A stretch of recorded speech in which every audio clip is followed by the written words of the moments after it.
दो दोस्त थे, मोहन और राम।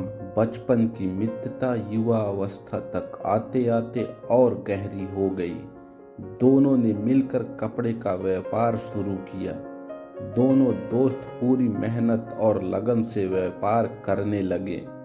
देखते ही देखते दोनों का साझा व्यापार खूब चल निकला। व्यापार से संबंधित निर्णय दोनों मिलकर लेते थे। कोई निर्णय ऐसा ना रहा जो दोनों में से किसी एक ने अकेले लिया हो। उनके सटीक निर्णय, आपसी प्यार व रजामंदी, मेहनत और लगन से उनका व्यापार दिन दोगुनी रात चौगुनी तरक्की करने लगा। उनकी इस तरक्की से शहर के अन्य कपड़ा व्यापारी उनसे ईर्ष्या करने लगे। वे दोनों मित्रों में फूट डालने का अवसर खोजने लगे, क्योंकि वे जानते थे कि अगर दोनों मित्रों के रिश्तों में दरार आ गई तो उनके व्यापार पर भी इसका गहरा असर पड़ेगा। एक बार मोहन को किसी काम के सिलसिले में एक दिन के लिए शहर से बाहर जाना पड़ा, परंतु मोहन को 3-4 दिन का वक्त लग गया। राम ने व्यापार के सिलसिले में एक बड़ा सौदा करना था।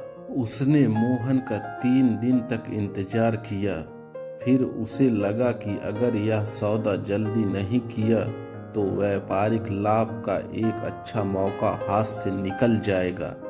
उसने वह सौदा कर लिया और सोचा कि मोहन के आते ही उसे बता दूंगा।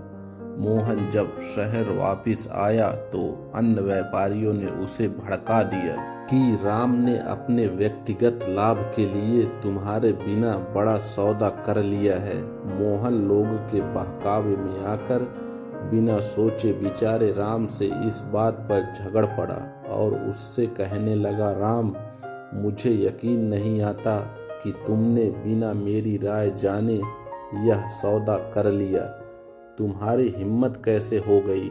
राम ने मोहन को समझाने का बहुत प्रयास किया, किंतु मोहन कुछ भी समझने को तैयार नहीं था। उसने राम से कहा कि कल ही व्यापार को अलग करने की प्रक्रिया शुरू कर देंगे। राम से यह कहकर मोहन अपने घर आ गया। मोहन की मां ने मोहन को परेशान देखकर परेशानी का कारण पूछा तो उसने सब बता दिया। मां ने गंभीरता से सोच विचार किया और फिर मोहन से कहा, यह जो हमारे आंगन में आम का पेड़ है, इसके सूखे व पीले पत्ते कहाँ गए? मोहन ने कहा, गिर गए होंगे।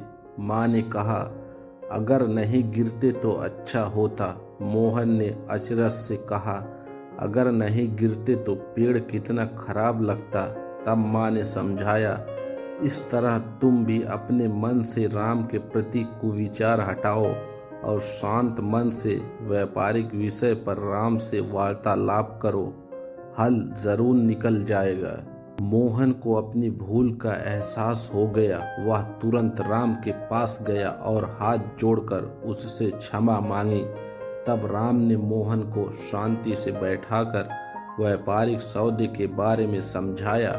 मोहन को जब सब समझ में आया तो उसने राम की प्रशंसा की। दोस्तों, कैसी लगी हमारी ये कहानी? अगर अच्छी लगी हो तो हिंदी स्टोरी DDMC चैनल को सब्सक्राइब करें, लाइक करें, कमेंट करें, शेयर करें। हम आगे भी आपके लिए ऐसी प्यारी प्यारी कहानियाँ लाते रहेंगे। धन्यवाद।